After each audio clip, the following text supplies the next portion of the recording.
Hi YouTube, Gareth here again, and I'm with the iPhone 7. Now this is an interesting phone because it feels more like a 6S than an iPhone 7. In fact, if anything, if this was the 6S, it would have been an amazing phone because we've got waterproofing, we've got dual speakers, we've got a slightly better battery, an improved screen, and an improved camera. If this had come out last year, it would have been one of the best phones of the year.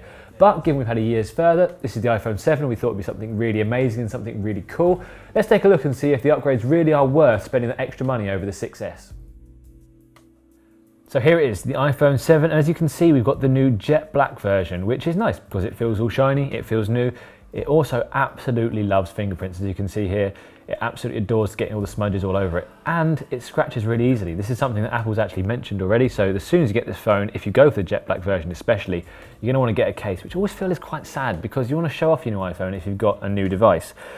As you can see, it's not actually that much slimmer than the iPhone 6S. In fact, it's not slimmer at all. It's exactly the same width, which you'd hope Apple would make it a little bit better. You'd think Apple would slim things down a little bit, but when you consider it's got waterproofing in, it's got dual speakers here and here, there's a lot more going on underneath the hood.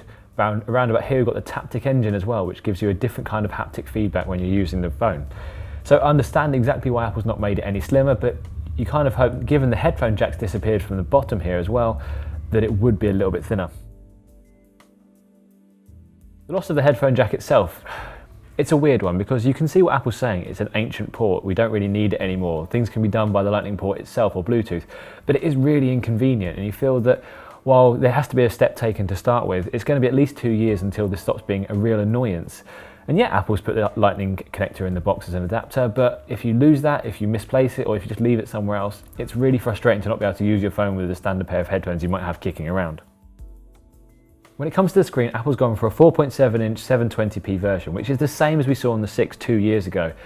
And you feel maybe, you know what, Apple could do a little bit better. If you look at the Samsung Galaxy S7, for instance, with the QHD screen, that's much sharper, and side by side, you will notice the difference. But if you're just viewing it in isolation and just seeing the iPhone for what it is, you know, a decent viewing experience, you won't find you're really missing out on too much. Let's talk about the home button. Now, this is something that's a bit weird because the iconic clickable home button is gone. If any of our older viewers remember the BlackBerry Storm 2, for instance, it's a very similar experience to that where the whole screen clicked in, but nothing's moving here. It's just a Haptic engine underneath here that's firing and making it feel like you're touching the home button. And while initially I really struggled with this, after a while I came to really love it, and it feels like a really cool feature, and it protects the iPhone from damage, which is also really useful to have. So in terms of the specs, Apple's done what it predictably does and upgraded the processor inside. So we've got an A10 Fusion chip inside this time, which means it's quad core. Instead of dual core, that's 4 cores running. 2 of them do the normal stuff, handle the heavy lifting, and 2 of them handle the more basic tasks, and essentially there to help battery life and improve efficiency. But as ever, the iPhone is as snappy as you could want it to be. So if you're using something like Photoshop Express here, the retouching of photos is very quick, very slick, and Apple's put more than enough power into this phone to make it easily adequate for day-to-day tasks. So even heavy lifting stuff works really well in the iPhone 7. Next up, we've got the dual speakers. Now again, as I said, these are top and bottom of the phone.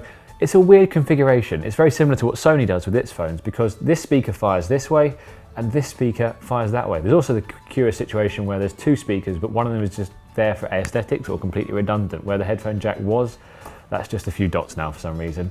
So when things fire forward, if you turn this right up, you definitely get a sense that some of the sound is going that way and some is going this way. Having dual speakers feels like a real step forward, but again, something that Apple's rivals have been doing for a long time. iOS 10 feels like it really fits on the iPhone 7 because all the things that you need are right there within one swipe.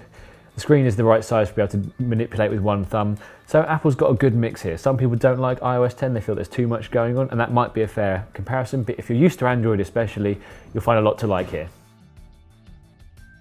As I've mentioned previously, there's a Haptic engine inside here, which is different from your usual haptic buzzing feedback when you get a message. Apparently, according to the pictures, it's around here somewhere, but it means that there's more of a fine-tuning to the haptics, to the vibrations themselves feel like they're more of a knock, more personal, more relevant, rather than just the whole phone buzzing. If you're playing a Formula 1 game, for instance, if it hits the side, you'll feel like it actually buzzes into the side rather than just the whole phone vibrating. It's one that's a really good move forward, and if that's the reason we've lost the headphone jack, might not be the end of the world. Annoyingly, those games haven't actually come out yet, the ones that we tried at the demo event back in San Francisco. But in the future, game developers will be able to add that in via an API. So they've got access to the Haptic engine, they'll be able to just add these separate effects in and really start to change them and corral them as they want to do.